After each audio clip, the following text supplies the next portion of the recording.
I think it's easier and harder to live in today's world. It's easier because we have so much at our fingertips. You can order almost anything through Amazon Prime. You can connect with people across the world through social media.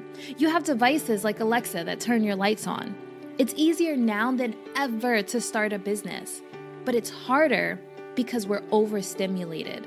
We have so many options and so much access. I think it's creating a void where we're craving deeper connections, but people don't know how to cultivate it. It's creating desires to live your purpose, yet people don't know how to identify their purpose and have the focus to actually see it through. We're all craving meaning, but how do we find that meaning? We're all craving to be heard, or some want to rebel against being heard and still want their silence to be heard. I think it's more important than ever to connect with yourself, to quiet the noise and check in to who you are. What do you want? What sets your soul on fire? That may change, and that's okay. Now is the time where it's easier than ever to live your wildest dreams. But that can cause analysis paralysis when you have so many options. I invite you to take advantage of everything we have at our fingertips and do something magical with it. Live your purpose. Go after your dreams. Make an impact. Love deeper. Experience all that you can experience, because the one thing that hasn't changed is time. Once that time is gone, you can't get it back. So make sure you are making the best of the time that you have, and you are living an abundant life. Welcome to the Abundance Hack Show, where we are inspiring you to tap into your power to manifest the happiness, success, and fulfillment that you desire. I am your host, Niajae, the Upper Limit Coach. I am here to dismantle your limiting beliefs and remove the blocks so you can confidently live your life's purpose, because life is meant to be abundant.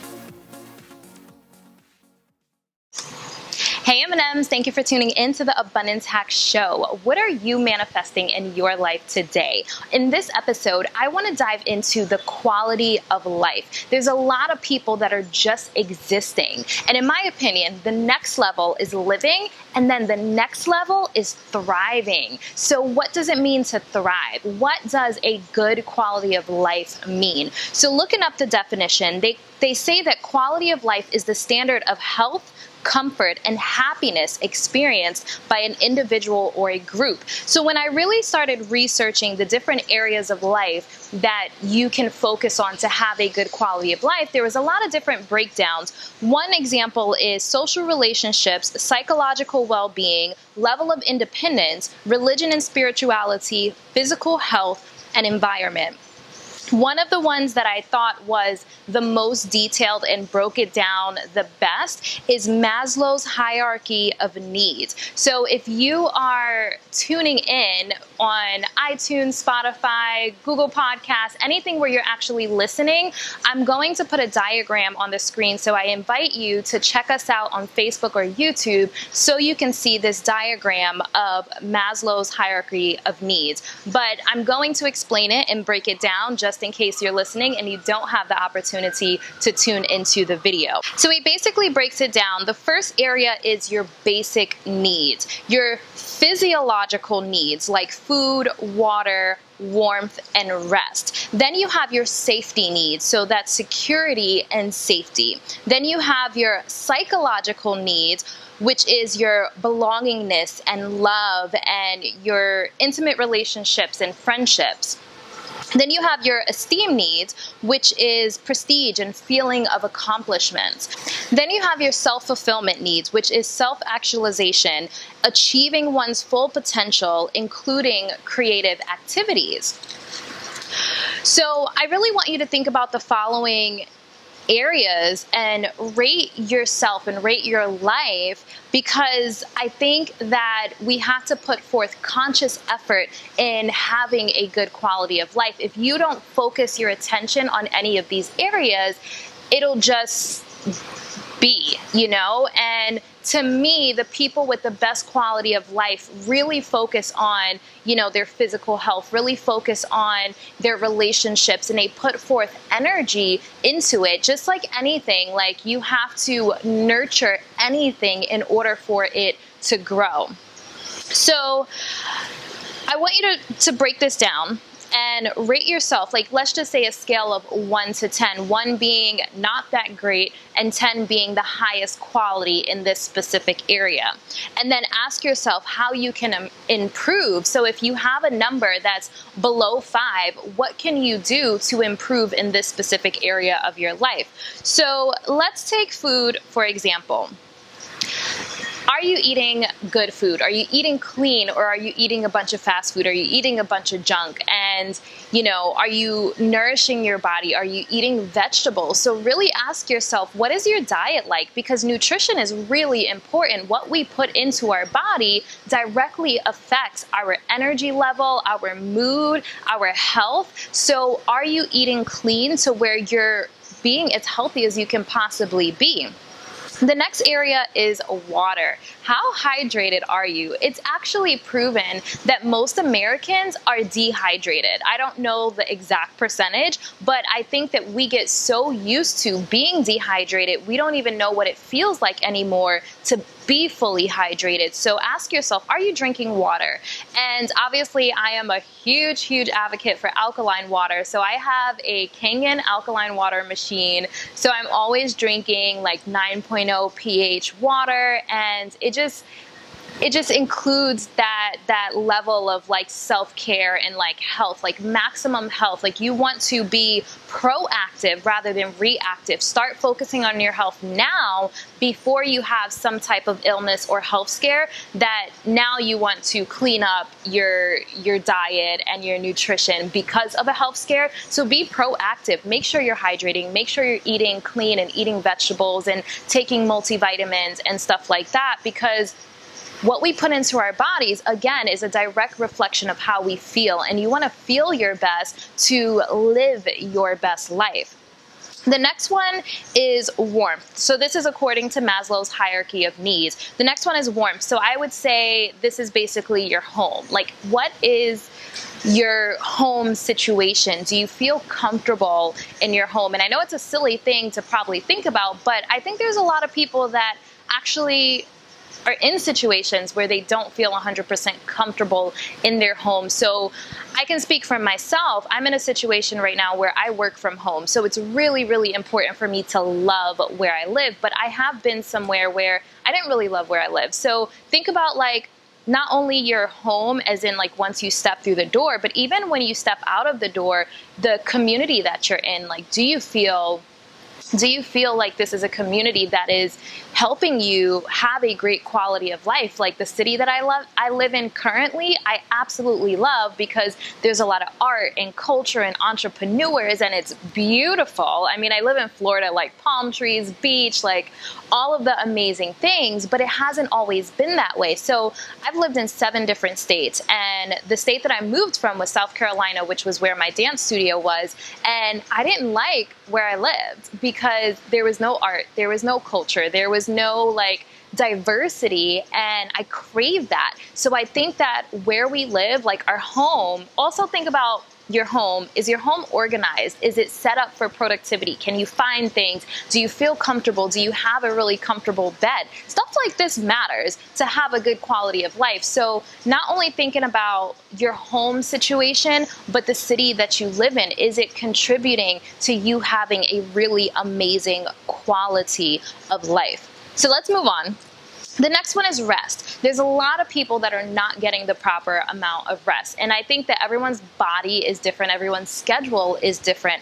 But if you think that you can operate on 2 or 3 or 4 hours of sleep, you're probably sleep deprived, and you're operating at maybe 40-50% when you could be operating at 100%. So really ask yourself, like, am I getting the proper amount of rest? Because when we're well rested, our brains function better. And I know it's a habit of entrepreneurs to go and not sleep. I'm guilty of this.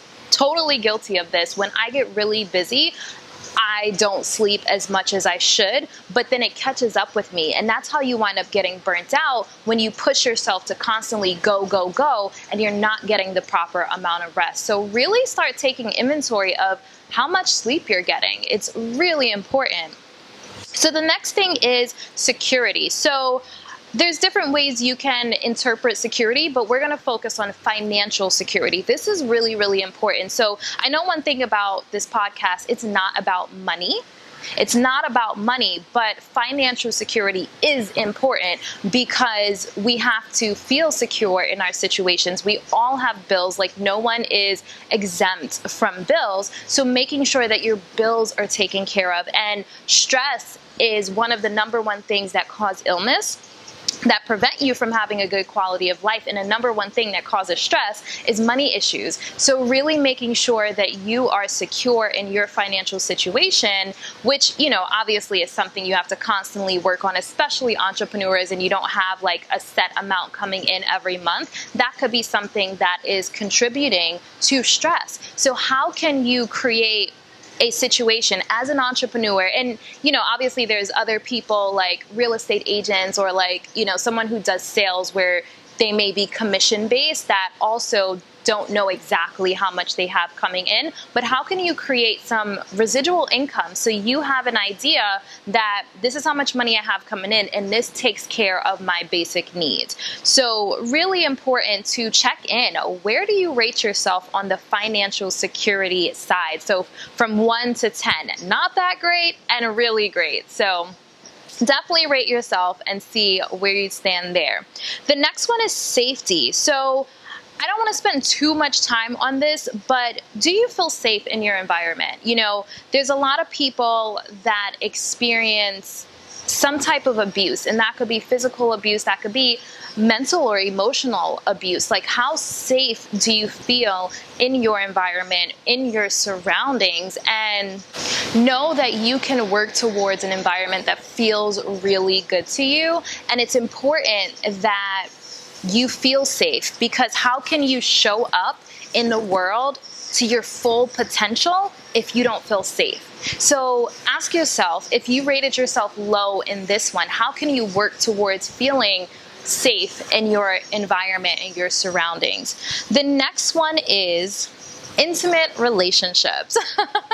Go ahead and rate your situation, whether you're single, whether you're married, whether you're dating. Rate your situation and see how much, positivity and love and passion your relationship is actually adding to your life. And I think this is a big, big, big one. So really being honest, like, if you're married or if you're in a relationship, is it adding happiness or is it adding stress? We have to ask ourselves these questions. And obviously there's going to be times where, it may be a little stressful because relationships do have their ups and downs, and sometimes they bring a lot of things to surface within us that we still need to heal. So I know that not every relationship is peaches and cream. So more of just an overall rating of this specific area. And if you're single, which I'm single, ask yourself, how's your relationship with yourself?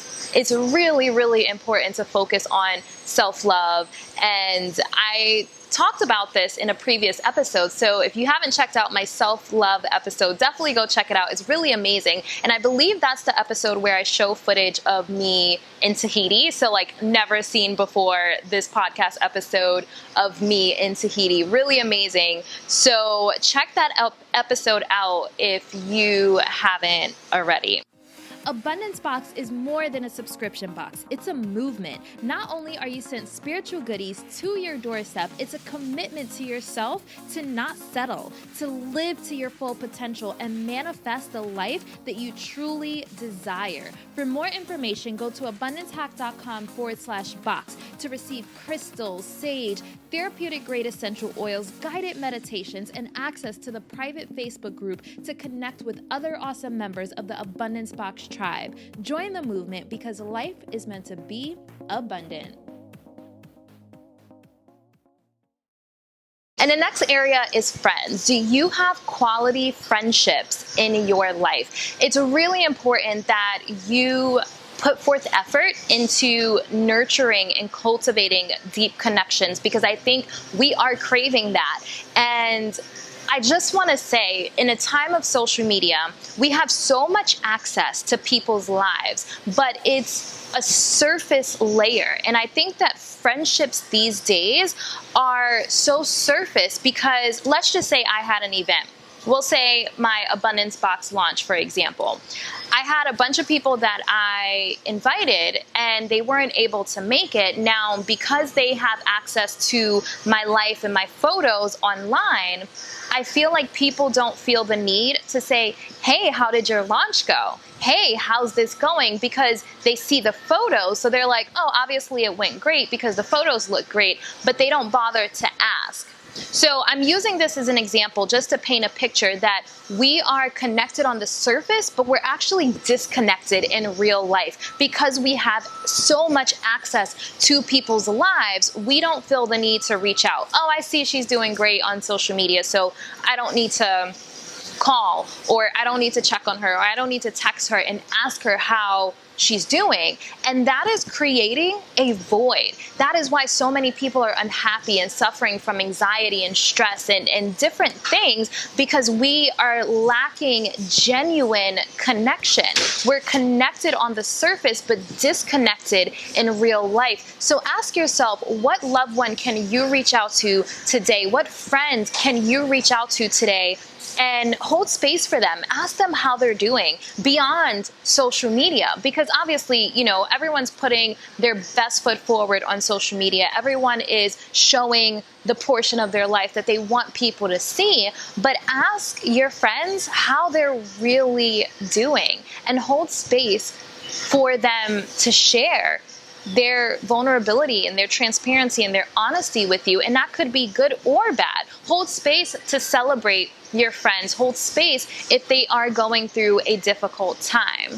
So the next area is prestige and accomplishment. What goals have you set for yourself, and what are you doing to actually achieve them? There's a lot of people that get stuck in a monotony and they're just like on this hamster wheel just going, but they're not really focusing on growing. We can get stuck in this space where we're all busy, or even if you work like a regular job, you still have to set some type of goals for yourself, because we need that. We need to feel that sense of accomplishment. So rate yourself in that area. What goals are you setting for yourself? What are you doing to achieve them? What action steps are you taking to just feel accomplished?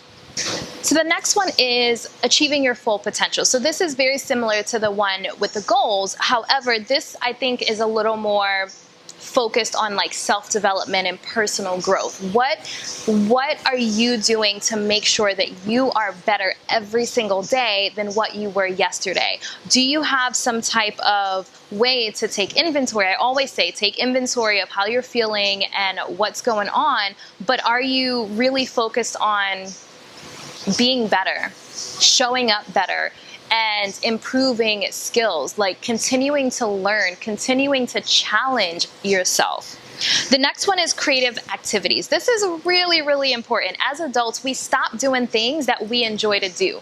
And it's really important that we hold on to our identity and we still continue to do things that are creative and take us out of, our heads. We're so caught in our heads. We have so much at our fingertips. Like, we're always on social media and checking our emails and stuff like that. Like, what activities can you do that will take you out of that space to just tap into a different part of your brain? So do you like to paint? Do you like to play an instrument? Do you like to fish maybe? Do you like to go bowling? Just some type of creative activity or physical activity that is tapping into a different part of your brain. So I have 4 additional ways to improve your quality of life. You guys know I'm a huge advocate for meditation. So making sure you are taking time to quiet the noise. I think one of the things that is destroying our quality of life is the fact that everyone is always stuck in their phones. Always, always, always. And I'm guilty of this as well, but they're so focused down, they're not looking up to see the beauty. They're not connecting with the people that are around them. They're not even aware of their surroundings. If you just walk outside or go to any restaurant, everyone is looking down at their phones. So making sure that you are taking time to unplug and tapping into how you're feeling, checking in to how you're feeling, and look up. So even if meditation doesn't look like, sitting cross-legged like this, like it doesn't have to be that, but finding a form of meditation that works for you, where you can completely unplug from the world and really tap into your own thoughts, feelings, and emotions. The next one is challenging yourself. It's really, really, really important that you're doing something, even if it's something little, every single day to push you out of your comfort zone, because you'll never know what your full potential is if you don't challenge yourself. So one of the things that I've mentioned in the past, I still haven't done it, but I know so many people that are a huge advocate for it, which is cold showers. So Wim Hof talks about cold showers. I haven't done it yet, I'll be honest, but finding different ways to challenge yourself every day. So I find other ways to challenge myself, but if you want to start with something small that has a lot of health benefits, that's one that I know a lot of people swear by. The next one is keep learning. Are you listening to podcasts? Obviously, you're listening to this podcast, but are you reading new books? Are you listening to podcasts that is teaching you something new? Are you really being open to learning more? Like, we should be learning something new every single day. So are you actively seeking opportunities to learn and expand your knowledge base? And the last one, and you guys know I talk about this all the time, but self-care. Self-care is crucial to having a good quality of life. Making sure that you are taking time for you. One of my favorite quotes is, you can't pour from an empty cup, so you have to take care of you first, so you're giving from your overflow. And that's one thing that I've really been focusing on lately, is giving from my overflow. When I get cranky and I start questioning everything and the self-doubt creeps up, it's because I'm not pouring into my cup and I'm not giving from my overflow. And I know, because I take inventory of how I'm feeling when my cup is depleted. And if you make a conscious effort to keep your cup full, you won't experience that depletion. So really focus on self-care, making sure you're eating clean, making sure you're drinking the proper amount of water, making sure you are hydrating and getting the proper amount of rest, and doing some type of physical activity to stay fit. And really just finding something that lights your fire, finding something that you enjoy, gravitating towards the things that feel good, surrounding yourself with people that inspire you and motivate you and bring out the best in you. So those are my tips for having a good quality of life. All right, M&Ms, that is my message for today. I think that living a good quality of life is a continuous effort. There is no arrival. People these days are like, oh, you need a spiritual awakening, or you need an awakening, and you need to be awake, and like all of this stuff. And like they say it in a sense of like, it's a final destination, or once you achieve that, the work ends. There is no arrival. It's a continuous effort that you have to work towards every single day. So having a good quality of life, it's not like I have a good quality of life and then that's it, the work ends. It's creating patterns and habits that is contributing to it and committing to that every single day, committing to being better every single day, paying attention and taking inventory of which one of these areas may be suffering a little bit, and making the effort to improve it. So I hope you found value in this. Definitely, I would love to hear your feedback. So if you have any feedback, you can email me at connect@abundancehack.com. And until next time, love and light. Thank you for tuning in to the Abundance Hack Show. I would love to hear from you. Leave your comments and questions, and don't forget to subscribe so you don't miss any of our yummy episodes. Every time you leave a 5-star rating or review, I do my happy dance.